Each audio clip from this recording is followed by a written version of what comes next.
Welcome back. You're watching The Money Show with me, Kavita Thapliyal. Now, among the many goals that you and I chase, on top is the dream of buying your first car. It is a special moment for all individuals, but given the cost involved, it requires meticulous financial planning to get your hands on your dream car.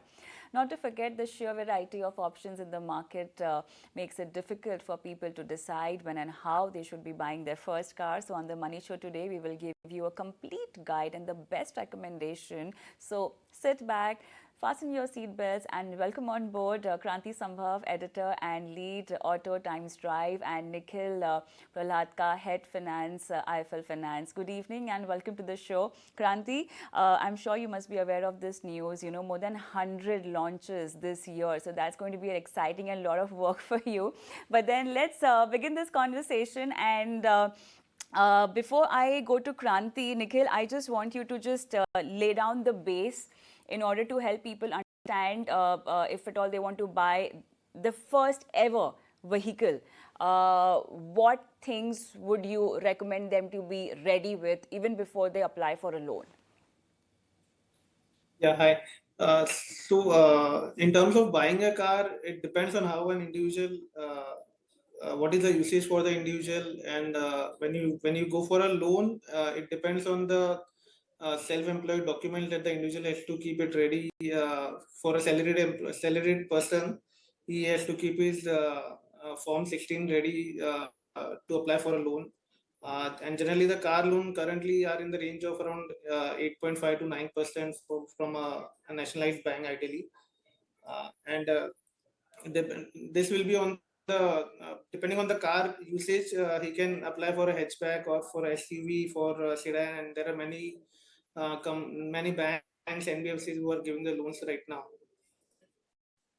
Exactly. So, Nikhil, I'll come back to you, and we'll also strategize a repayment strategy for our viewers. But then, Kranti, now over to you. I can see the kind of recommendations, you know, and one good thing is you have given us budgeted recommendations. So, cars starting from what, maybe 5 lakhs, 5 to 15, that's a bracket that you're recommending. All right, so over to you. What's the first recommendation that's coming in? Thanks so much, Kavita. So basically with traditional kind of thinking only. So when the moment I heard first car, I assumed that this will be, a person who would be joining his or her first job and they want to buy, and just the feeling of owning a car. So I have basically divided all these cars between like the entry segment, which we traditionally used to think like the first car, but not anymore. Most of the Indian customers are buying feature-rich, a bit expensive cars. I have also shortlisted some micro SUVs, the shape of the car, which are like SUVs, but they are very small. Maybe they're bigger hatchbacks, but they're called micro SUVs. And I've also mentioned, I'm going to talk about two EVs also, which are not that expensive. So if we start with the entry segment, and there's no price guessing it, because we are talking about Alto and Alto K10. I really enjoyed the recent, the kind of features which it has, and the kind of shape and design and space it has. I think Alto K10 still makes a very good buy if you're talking about the first entry segment car. And then you have 2-3 more options from Maruti only. One is obviously Celerio, and one is Ignis. Celerio is also maybe it's more spacious, it has more features, and now it's more updated. The pricing of the Alto K10 pricing starts at 3.99, but the VXI, which has more or less the kind of features most of the customers are looking for these days, it is around 5.06 lakh. But I've also seen there's some kind of discounts going on, so you should definitely go and check at to your nearest dealer if they are offering you some kind of discount. Celerio is it starts at 5.36, but the mid variant is around 5.8 or something. So maybe on road in Delhi, in Delhi NCR, maybe it'll be 7, just above 7. There's one option from Hyundai which I really enjoyed. driving it, and I really think that the kind of features, the kind of space it provided, now the updated version is good. That is Grand i10 Neos. I like that as well. So you can look at that car as well. One option which I've seen recent, that's kind of maybe that's a subjective reading, but I've seen lots of youngsters going for Ignis. It has a very different kind of shape. You can call it, bit SUV-ish, but yeah, it's a sporty looking. It starts at 5.84, and the mid variant is around 6.38 lakh. So these are all ex-showroom prices. And out of that, I can suggest Swift, which is like the evergreen car. It is still one of the best selling cars, and customers really like it. In that segment, we have Altroz also, and you can also wait for Altroz CNG. That's also supposed to launch this very soon. So you can look at that option as well. And if I talk about the micro SUV, I'm sure most of the customers who know this term, they would know Tata Punch. Tata Punch is that car which everyone started calling it like a micro SUV. And it is a power-packed, feature-rich and value for money package. So in that segment, you have Magnite and Kiger also. Magnite from Nissan and Kiger from Renault. But there's one more addition in that segment very soon. Is announced. The bookings for Hyundai Exter is announced, so that also is going to be coming the same segment like Punch and Magnite and Kiger. So that is something which you can look at. And if we talk about the EVs, there are two EVs. The cheapest ones, if you say, one is the Tiago EV, which starts at 8.69, and other one is the Comet EV, which was recently launched. It starts at 7.98. But the version which we drove was the ex-showroom is almost 10 lakhs. So there the customers have to choose whether they want a 4-door, 5-person kind of setup, or they want to use urban setup. Urban travel, and they're okay with 2 doors. So these two options in the EV segment. So Kranti, among the recommendations that you've just given, which one is the hot selling, or which segment is the hot selling? And also when you spoke about being feature packed, what does it mean? Feature pack, basically what happens, what has happened recently, Kavita, is if you look at the market, last 2-3 years, we used to always see, whenever we saw the numbers, the entry segment cars, Alto, Wagoner, they used to perform, they used to sell really well. But what I've seen, what the market has seen is that most of the customers are going for a higher variant of cars, which are loaded with features. One of them would be steering mounted controls, Bluetooth connectivity, even wireless charging is coming in smaller cars, even cruise control. So there are certain features which are necessary as far as I think for safe and comfortable drive. That's why I was recommending all the mid variants where you have all the power windows, 4 power windows, not the manual ones, and you have a decent kind of music system, which so that you don't have to go to some external party for the installation. That would be cumbersome, and that would be maybe an extra work. So those kind of features are kind of necessary, I would say, and sufficient for most of the cars. But there are other features like wireless charging, Bluetooth connectivity, Apple CarPlay, Android Auto, steering mounted controls I mentioned, and cruise control. These are the features which maybe 2-3 years back we used to think that this is a luxury kind of, or maybe high-end kind of feature. But now so many cars. We also had a list of cars with sunroof, and the cheapest car with sunroof is the ex-showroom is around 9 lakh. A couple of years back that was that would have been a kind of a surprise element, but now it is quite a norm. So these are the features which I consider that's what customers are looking for when they talk about feature-rich cars. Hot selling car among the list that you've mentioned, which is the one that people are buying the most or liking the most? I guess again, I mean, in that segment, then we go to Wagoner and Alto. They're still the best sellers, and Swift. So we have heard a lot of talk about safe cars, feature-rich cars, and this is what Maruti management or Maruti bosses also say, that you can discuss anything, but I mean, after the debate is over, you go and buy a Maruti car in the evening. So I think this is what the number is also showing. So most of the cars which we have seen are top three. Maybe you end up buying Maruti cars.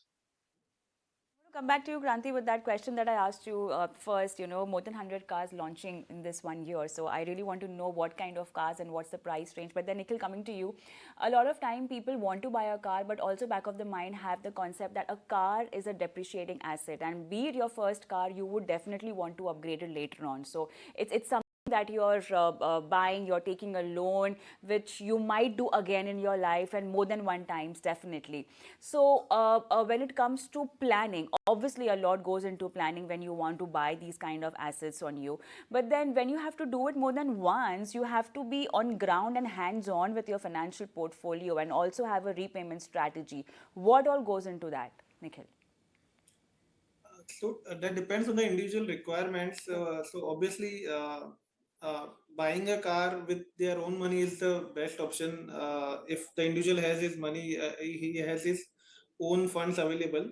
And coming to the depreciating part, it depends on, obviously, as an individual, there is no option to claim the depreciation in the income tax benefits and everything.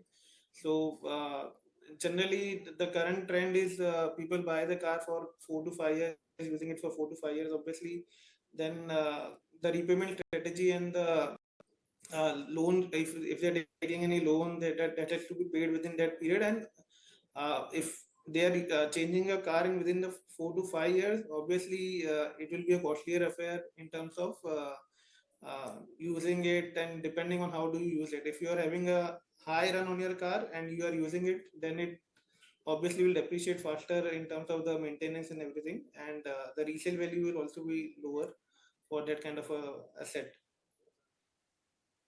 Kranti, how to make the best use of your resale? As in, how do you strategize that, considering the kind of options that you've given, and especially the kind of cars that you mentioned in the end, which might, have a longer shelf life with you if you want to keep it for more than 5 years, maybe. How do you strategize your resale time, if that can be a question? I mean, if you talk, I mean, if you're asking about the resale value of the car and how to plan it, I think the best usage would be giving it for exchange. And so many cars, so many brands, they have exchange bonuses as well. So you get the value of your car and plus some extra bonus. So I think that makes sense. I hope I've answered the question.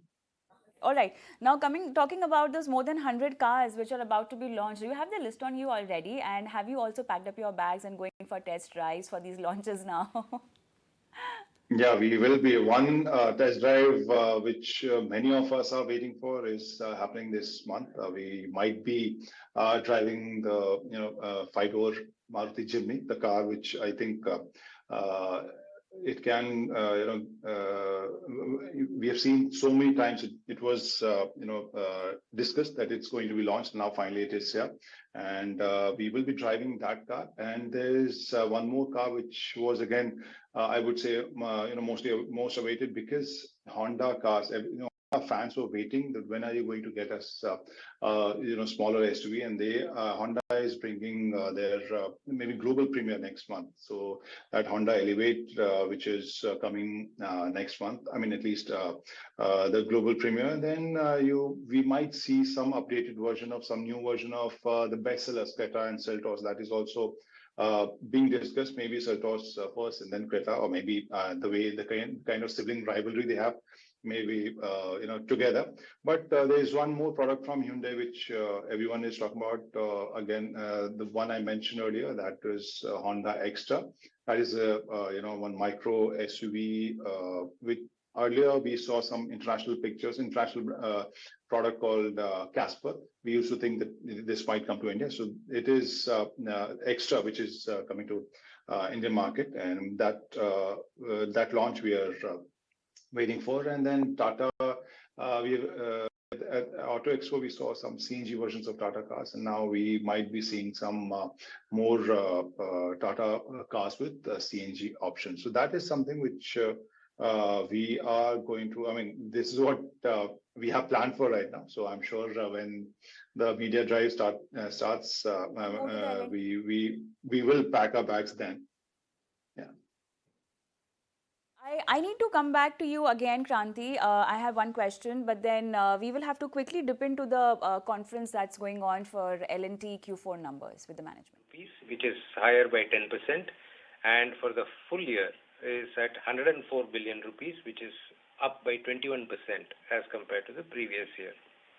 The overall profit after tax, inclusive of exceptional items reported in the financial statements, at 40 billion rupees for the quarter 4 is up by 10%, and at 105 billion rupees for the full year FY23 is up 21%.